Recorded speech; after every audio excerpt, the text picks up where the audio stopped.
Siyempre, tatawagin niyang incited to sedition kasi pinoprotektahan yung mag-asawang bangag sa loob ng Malacanang. Kayo lang naman nagpoprotektahan dyan eh. Siyempre, poprotektahan nyo yan kasi ang dami yung nananakaw habang bangag at high ang mag-asawang yan sa loob ng Malacanang. Di ba? Ganyan naman talaga gusto nyo eh. Binababoy yung mga Pilipino. Binababoy yung Malacanang. Hindi yan bahay nyo. Hindi nyo yan bahay. Hindi yan bahay ng mag-asawang yan. Grabe mga pre, bunga nitong kalbong ito, no? Walang preno at libelos po lahat ng kanyang mga pinagsasabi. Oo, talagang matindi po, no? Bangag daw yung ating Pangulo, 'di ba? Iba daw talaga yung ating Pangulo. Napaka ano daw. Kumbaga gumagamit daw po ang ating Pangulo, 'di ba? Ibang klase. Pero meron akong gustong ipakita sa inyo mga pre, ano. Kasi palagi naman nilang sinasabi na Pangulo, First Lady ay gumagamit. Explain ko lang muna bago ko ipakita ang video ito sa putang inang kalbo na to, ha? Ito kasi, si PBBM kasi hindi pwede mag-donate ng kanyang kidney kung siya ay gumagamit. Gets nyo? Pangalawa, iisa na lang yung kidney niya. So, hindi na po siya pwede uminom ng alak, manigarilyo, at gumamit. Dahil, iisa na nga lang po yung kidney. Okay? O ngayon, eto. Panoorin po natin ang video ito. Ayan. Pakinggan po natin. Try drugs. Well, when Never try drugs. Well, when I was in school, there was always people were always rolling marijuana. Yeah, so when I was in Oxford, but I'm an asthmatic. So asthmatic po si Pangulong Bongbong Marcos. So I can't smoke anything. I can smoke.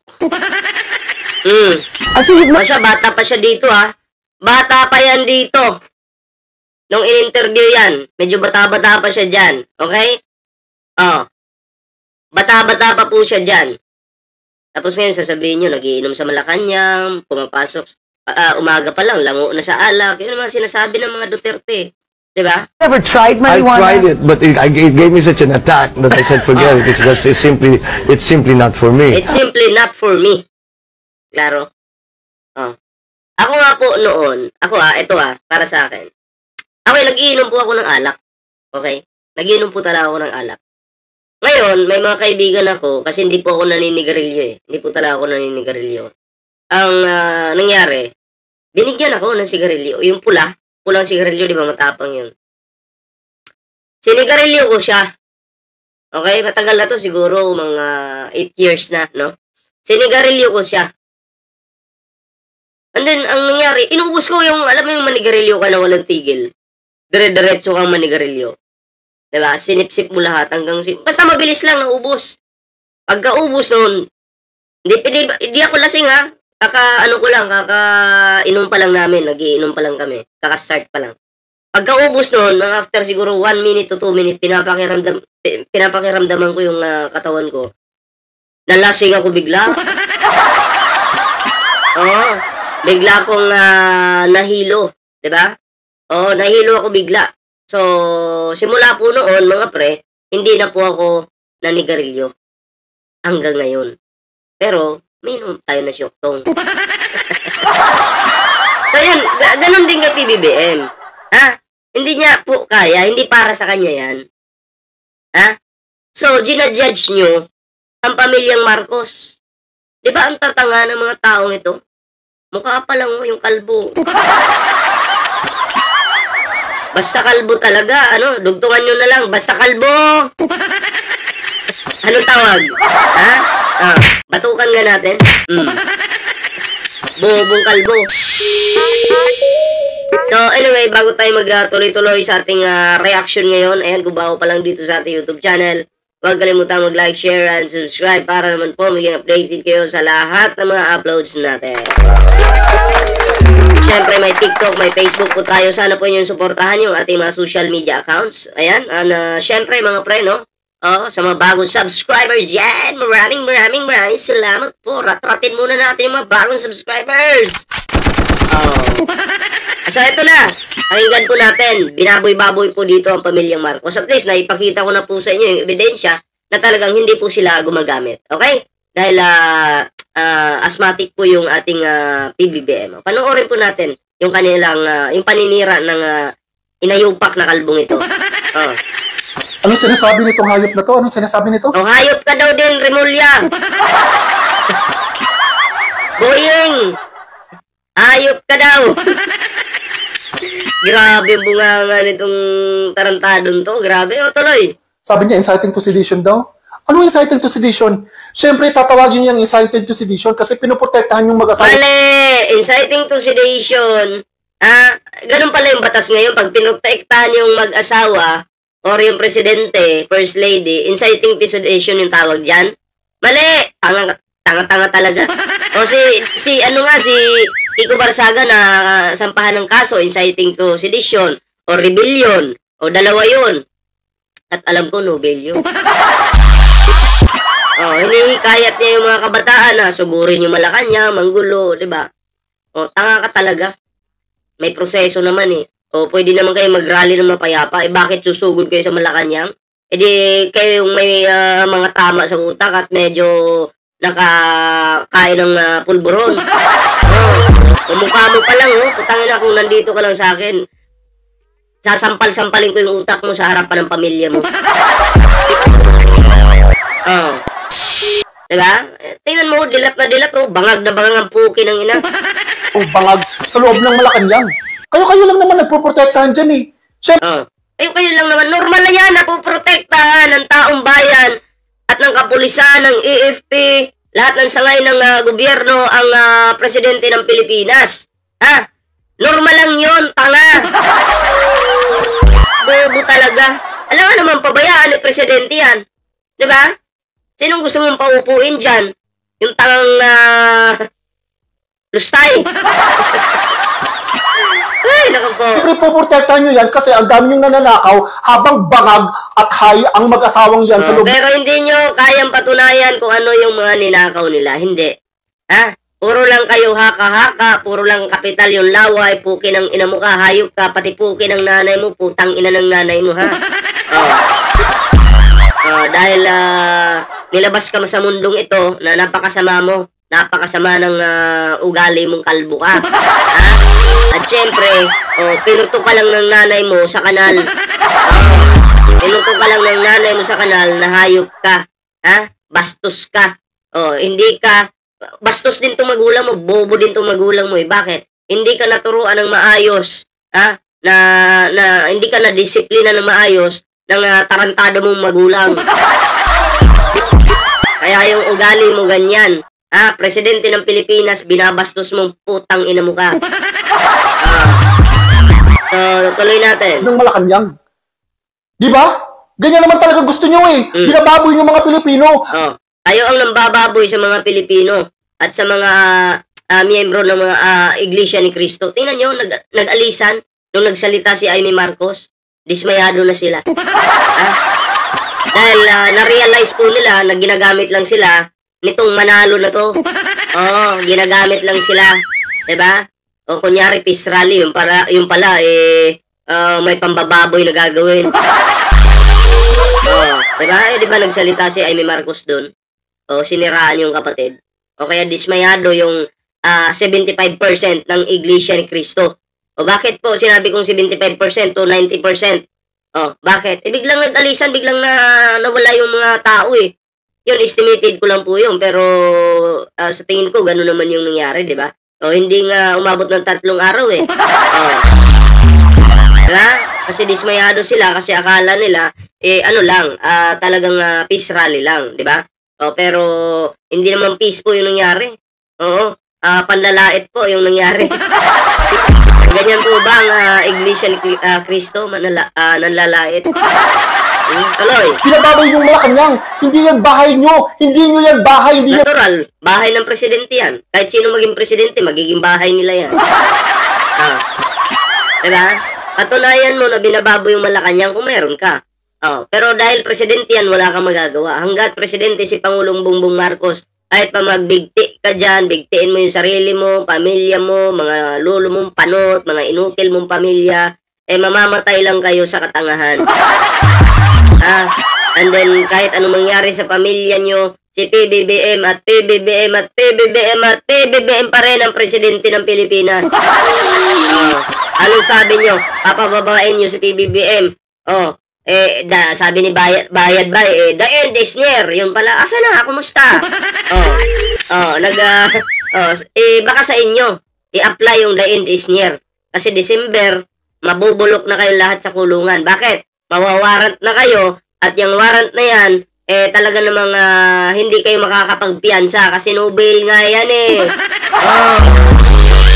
so kanya-kanya ng tago itong mga inutil na to, sigurado po yan. At pasalamat tayo bago matapos ang taong ito, talagang yung mga totoong magnanakaw, yung totoong mga DDS, senators at mga iba pa na mga tae dyan, magsasama-sama po sa kulungan. Yung iba tatakas po yan, sigurado.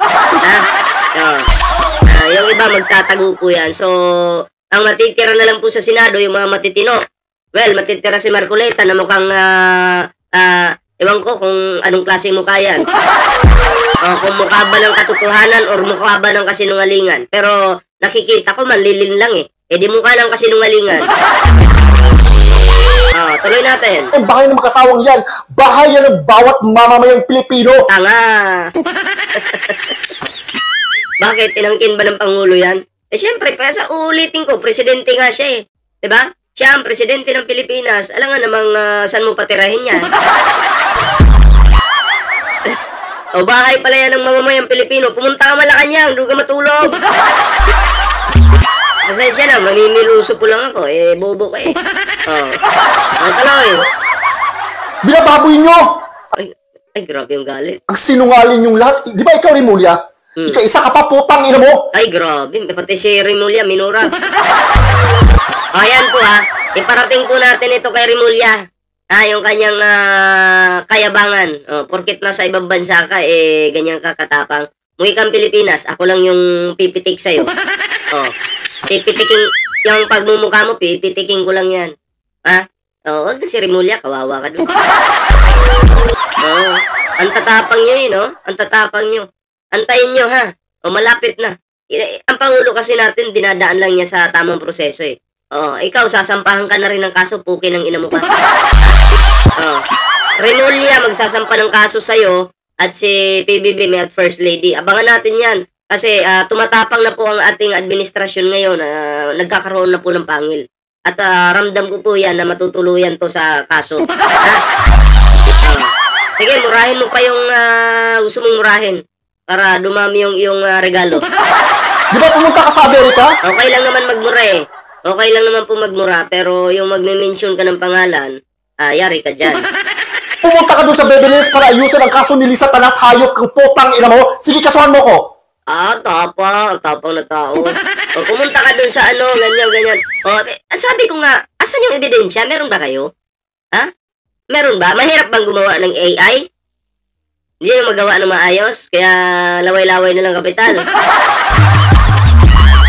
Wala talaga to. Kupal.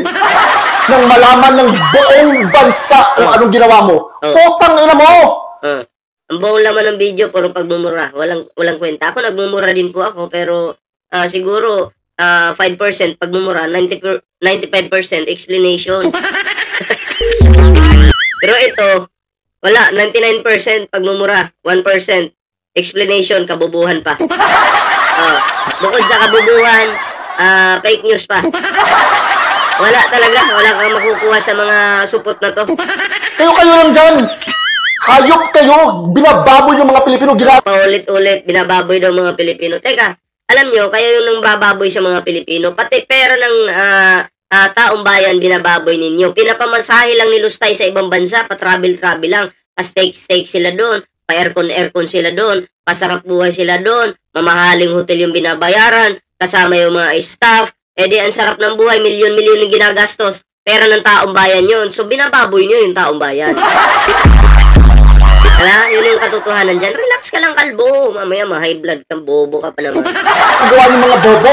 Ang tawag nyo dyan, inciting to sedition. Hindi inciting to sedition ang tawag namin dyan. Katapangan. Katapangan, bobo. Mas magaling ka pa pala sa batas. Mas magaling pa pala to sa batas ang kupal na to. Grabe. Hindi daw po inciting to sedition ang tawag dyan. Katapangan. Hindi po yan totoong katapangan. Ang totoong katapangan, sinasabayan po ng utak. Ha? Hindi po yung magmumura-mura ka, matapang ka na. Ha? Kabubuhan po yung tawag dyan. Kung sino-sino yung mumurahin mo, tapos bukod sa sinasabi mong katapangan, kabaliktaran pa yan. Bakit? Nagtatapang-tapangan ka dyan sa Facebook, o nasa ibang bansa ka, o hindi mo naman kayang gawin yan sa Pilipinas. Diba? Pero kami, nandito lang kami sa, Pilipinas. Pag sinabi naming babakbakan namin ang taong ito, babanata namin yan ng walang preno. Bakit? Kami po, alam namin nasa tama kami at hindi po paninira yung ginagawa namin. Yun po yung totoong katapangan, yung hindi ka maninira ng kapwa mo. Ha? Hindi yung magmumura ka ng tao ng walang dahilan at matapang ka ng kuno. Diba? Wala talaga. Wala tayong makukuha dito sa kalbo na to. Katapangan na labanan ang korupsyon. Katapangan na labanan ang mag-asawang bangag sa loob ng Malacanang. Bakit ang ginagawa nyo, puro lang salita, di ba? Kung ganun pala yung katapangan, idadaan nyo sa karahasan, pasukin nyo na Malacanang at nang matikman nyo, no? Yung hindi nyo dapat matikman. Pero winawarningan ko lang kayo pag ginawa nyo yan. Ewan ko. Doon bulok talaga kayo sa kulungan. Huwag nyo subukan ang administrasyon ni Pangulong Bongbong Marcos. Oo. Huwag nyo, dudugo yung utak nyo. Yun lang naman sa akin. Katapangan na ipaglaban namin ang karapatan namin bisang isang Pilipino. Pilipino ka ba? Hindi ko nga alam kung tao ka ba o hindi diba? Tapos kiniklaim mo na Pilipino ka, pukin ng ina mo ka. Ha? Putang ina ng nanay mo. Ha? Oo, paano ka naging Pilipino? Ikaw mismo nagpapahamak sa kapwa mo Pilipinong tanga ka. Ha? Kasi duda lang po ako, duda lang naman, kaya nga po ako'y nagtatanong. Ha? Kung ikaw ba talaga ay totoong Pilipino? Kasi ang totoong Pilipino po, binabalanse yung kanyang mga sinasabi. Diba? O para sa administrasyon, okay lang na i-criticize mo yung admin, pero yung ganyang klase na sumusobra ka na at lagpas ka na sa malayang pananalita, hindi na maganda yan. Hindi gawain ng totoong Pilipino yan. Yan po ay gawain ng isang duwag, ng isang gawain po ng isang duwag, gawain po ng isang traidor sa ating bansa. Okay? Bilang isang Pilipino, ang kakapal na mukha nyo, putang ina nyong lahat, maniningil kami. Maningil ka. Okay lang. Umuwi ka Pilipinas. Sasampal-sampalin ko yung pagmumukha mo sa harapan ng pamilya mo. Pero hindi po kamay ko yung gagamitin kong panampal sa'yo, ha. Yung burat na mga dutae. Kasi alam ko, yan yung gusto mo eh. Burat na mga dutae, ha. Kayo naman talaga. Ayun lang, ha. Tapang. Atapang at tao, pero tago. Tayo iba bata. Tago, tayo ibang banta. Ibang bansa, diba? Bobo. Kaya hindi po yan ang tunay na katapangan. Yung tunay po na katapangan, itong ginagawa po ng mga PBBM vloggers. Bakit? Tayo po, nasa Pilipinas lang, pero walang takot na binabangga yung mga taong talagang sumisira po sa ating gobyerno. Diba? Tayo po ay nasa tama lang. Nilalabanan po natin yung may mga tama. Hindi po tayo matatakot dyan. Yun po ang totoong katapangan. Ha? Ini-explain ko lang sa'yo kasi bobo ka. So, dito na lang muna yung ating video mga pre. At syempre, no, bago po tayo magtapos, huwag kalimutang mag-like, share, and subscribe para naman maging updated ka sa lahat ng mga uploads natin. Abangan nyo mamaya, may mga pasabog tayo. May mga bibigyan tayo ng reaksyon. Live po yan. Okay, ito, hindi po ito live. Upload lang po ito. Ha? So, abangan nyo po mamaya, may live po tayo. Okay? Mahaba-haba na namang bakbakan ito mamaya. O may TikTok, may Facebook po tayo. Sana po inyong suportahan. Ayan ha. And syempre, mga pre, eto na. Syempre. Sa mga bagong subscribers natin, maraming salamat po. Sa mga, sa mga hindi pa nakasubscribe. Nako, huwag niyong kalimutang mag-like, mag-share, at mag-subscribe. And syempre, ring the notification bell para po maging updated kayo sa lahat ng mga uploads natin. So ayan, maraming salamat po. Ayan, magkita-kita po tayo mamaya live, hapon po, okay? Oo, basta hapon po, every hapon po tayo nagla-live. So maraming salamat po. Paalam po muna, pansamantala. Bye-bye po.